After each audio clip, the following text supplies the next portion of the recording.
want to start with just a basic question, Mark. What happened? What went wrong? So this was a major breach of trust, and I'm really sorry that this happened. We have a basic responsibility to protect people's data, and if we can't do that, then we don't deserve to have the opportunity to serve people.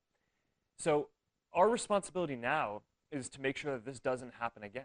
And there are a few basic things that I think we need to do to ensure that. One is making sure that developers like Alexander Kogan, who got access to a lot of information and then improperly used it, just don't get access to as much information going forward. So we are doing a set of things to restrict the amount of access that developers can get going forward. But the other is we need to make sure that there aren't any other Cambridge Analyticas out there, right, or folks who have improperly accessed data. So we're going to go now and investigate every app that has access to a large amount of information from before we lock down our platform.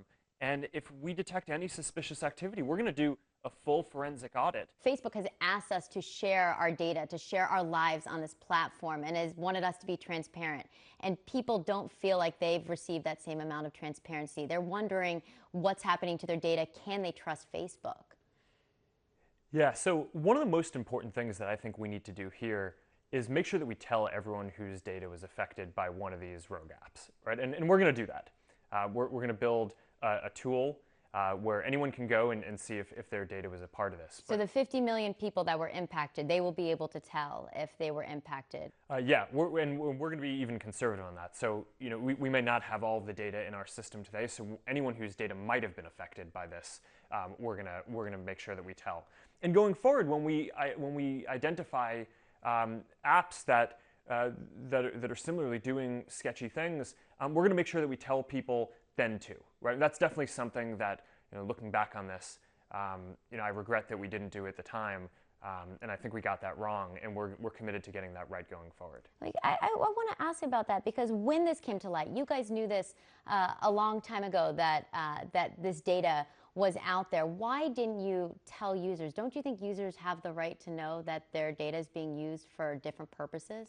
So yes, and let me tell you what actions we took. So in 2015, some journalists from The Guardian told us that they had seen or had some evidence that data that this app developer, Alexander Kogan, who built this personality quiz app, and a bunch of people used it and shared data with it, had sold that data to Cambridge Analytica and a few other firms. And when we heard that, and that's against the policies, right? I mean, you can't share data in a way that people don't know or don't consent to.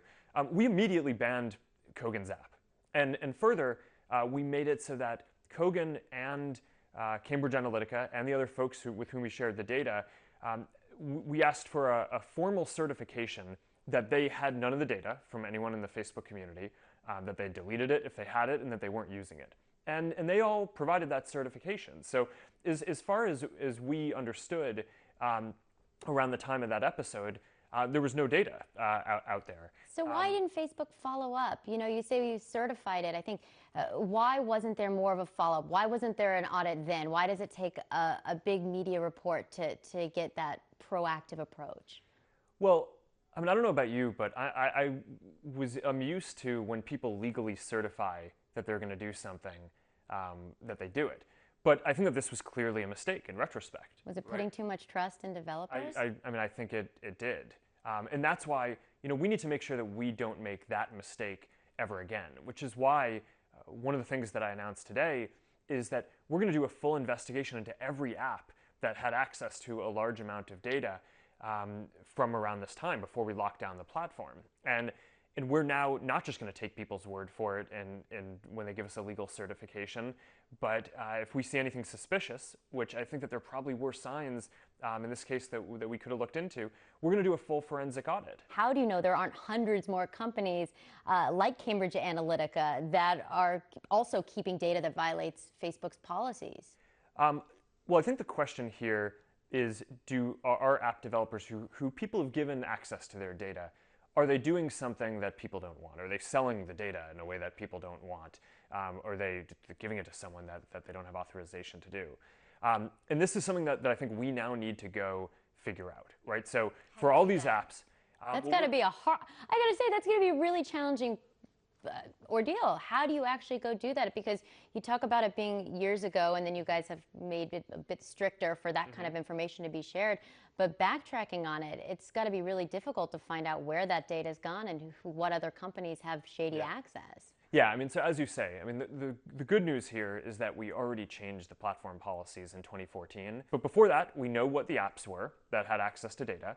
We know how many people were using those services.